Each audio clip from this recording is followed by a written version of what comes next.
New York is the center of the universe. New York is just so open to try things and experience new things, and it's just a very undeniable energy that when it happens, you can feel it. New York is still the best. I just genuinely enjoy music and hearing new music, and I hear a song and I can't wait to play it for people. DJing is just something that I had to do to play music for people. I think deep down it's just always been about the music. Mexico City has just a really raw energy about it. I feel like people that have never been to Mexico have a very weird perception of Mexicans. They don't necessarily look for them for anything culturally relevant. They, on the other hand, are like, well, fuck them then, we're gonna do our own thing.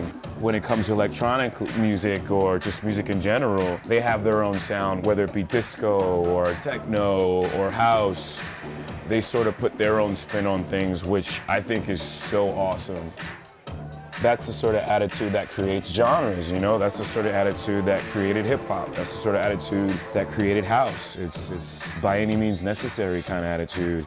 And that's the energy that I take from being there.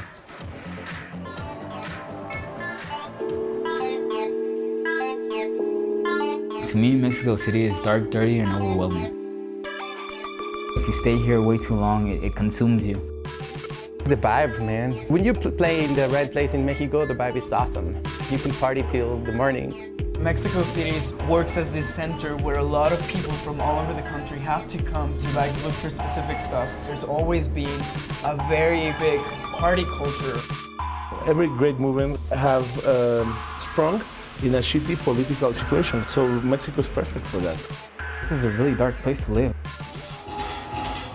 I have been living many years of different scenes and people, working on electronic music here. I feel like people have always been doing electronic music here, but as of recently, there's the magnifying glasses on Mexico City. In the past, we were very blocked about the rest of the countries. Before the internet was mostly impossible for electronic music producers to think about going out, being signed for a foreign label or something like that. It was a lot of people doing isolated efforts. So there was not energy in the scene as a scene. After the internet, I guess, there is a lot of young people who has been developing themselves in a very different environment. Okay. So it's not about Mexico, it's about them in the world. An important generation of producers who were raising in the last 5 years have been now signing with many international labels, and now they can arrange whatever they want. Without the help of anyone. They're inspired by Mexico. Yeah, but it's not local because it's a mindset which is more than that. It's a worldwide mindset.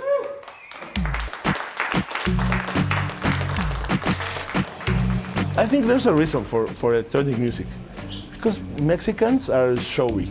They like to drive around listening to loud music, and if you walk into the store, they're listening to loud music. When EDM became a thing, it wasn't really a thing here because it was always around us. Mexicans love electronic music, mostly that kind of psychedelic trance shit, but yeah, it's always been around. Ramon Iriarte is one of the best curated stores in Mexico City. You can find anything from heavy metal, rock, disco, electronic music, hip hop. Anyone can walk in there and walk out with something. It's run by my friend Pato, who's been DJing for 25 years. He's one of the raddest people in Mexico City. It's always a pleasure to hang out with him, so let's go do that right now. I've been DJing my last 25 years. There were not too many DJs on those days scratching, so I was a kid scratching and everybody was like, oh. What was the scene like back then, early 90s? It was kind of hard to bring all the music from America on those days. There were just 1 or 2 stores. Yeah. So I remember that they bring 2 times a month the music, and everybody was running over there to get the music. Because a government thing, when the city started, they shut down all the vinyl presses. So nobody's pressing vinyls in Mexico right now. As La Roma Records, we were helping independent Mexican artists to press their vinyls, and we distribute them in the other stores around Mexico and trying to export the music. good. Yeah, I'll take a copy. Yeah, I mean, I like that like the record store just it doesn't cater to just one taste. You know, often you go to record stores and it's just one of, you know, 3 different genres of music.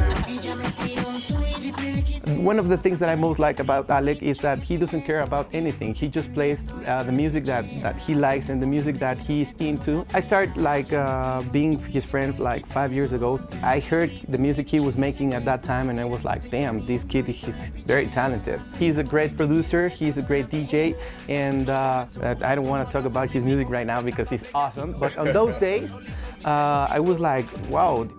So we should try to find this like something that we could sample. I would love to see something that has both New York and Mexico City on it. Maybe it's hard, but maybe we can find it. Like this is the place to find it. Oh, it's hot in here. If you want to get some beer, there's some beer here. Oh, you got cups. It's from 1996. They're really behind. What we try to do here is some underground Mexican techno vinyls or Mexican house or whatever. We just grab like a short loop like that, maybe slow it down a little bit. You don't find this in modern music. This just sounds gritty, raw, like dirty, so you just try to make it sound better like this. 116. I like 116. I love it. I love 116, that's the best. And we put some of the new stuff in it, like some of these modern synths, and they have like a mix of everything, you know?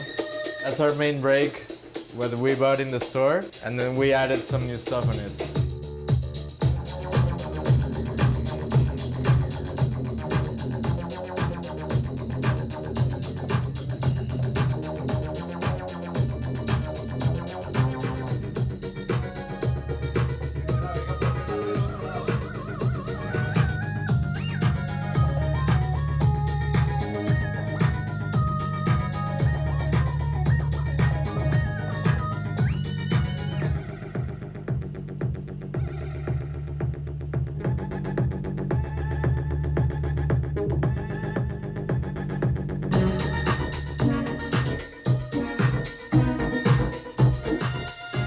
Cooler if you do something like that. Yeah, or Yeah, it's just like random records you find just in Mexico because they probably did like, I don't know, like 300 copies, and then it went to a lot of places, and then it came back to me.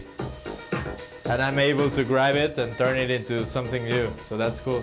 Yeah, we will play it tonight. Hecho en chinga.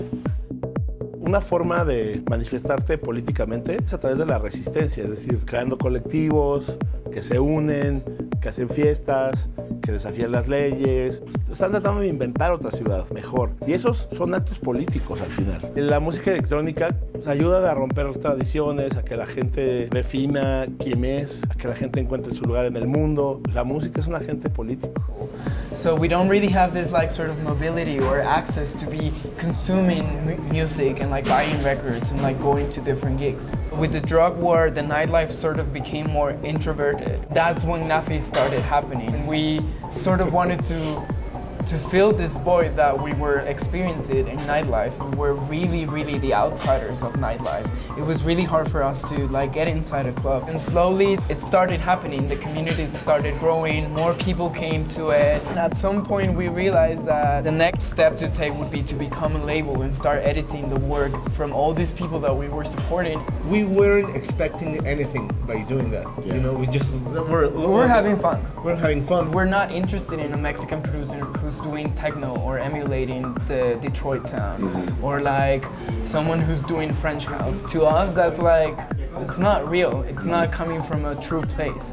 And most of the projects that are part of Nafi are very honest with their surrounding and where they're coming from. And I think that's what makes them like more authentic. 714, he's from Mexicali, and he was also making like this very anxious, complicated intellectual music. What he's referencing, it's Mexican, it's cumbia, it's like classical folkloric Mexican music. I had like this really bad trip dream. I was like following this person that was coming to my house, you know? And I got into the house, and the house was like this like family party, you know? And everybody I knew was there. My mom, my dad, my little brother, and I couldn't do anything. I started watching how he killed everybody, you know? And after like he finished, and I turned him around, and then it was me. I woke up, and it was 7:14 a.m., 7:14. Because I wanted to make something that would make people dance. Mm-hmm. And then I heard tribal.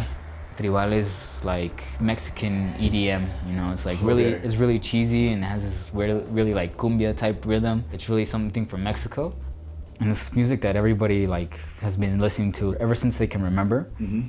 My music sounds like that. I adopted that rhythm to everything I used to listen before, you know, like hip hop, dubstep, IDM and noise, and I try to mix all that together, but mix it in with this rhythm that's tribal, that I think that's 100% Mexican electronic music. All that traditional sounds, but converted to a surreal type of noise. So I guess that when I got here, it really resonated with the city, because the city is like really Mexican, but it's like really dirty. It's that kind of dark city, you know? It's really surreal living here.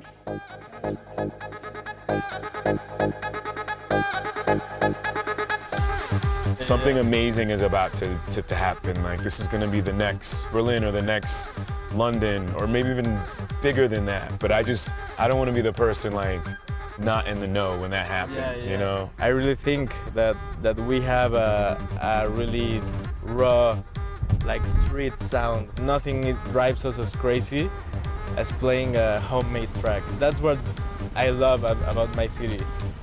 That you go ahead and you play that deep, greasy track and people dig it. So what makes this moment great is that these guys, these DJs, producers, are friends, are peers, and they love each other's music and they're proud of what their friends are making, and they showcase it. This guy next to me is making great music I can relate to. I'm proud to play it. The scene is growing in a good way. Young producers are looking for their own sound, actually with, in my perspective, a very Mexican attitude. Not trying to copy anything, not trying to be like anyone. I'm pretty enthusiastic about this phenomenon because it seems like it's not gonna stop. It seems like it's gonna develop it more and more. And that the generation that I was thinking like 5 years ago is now bringing things to the table.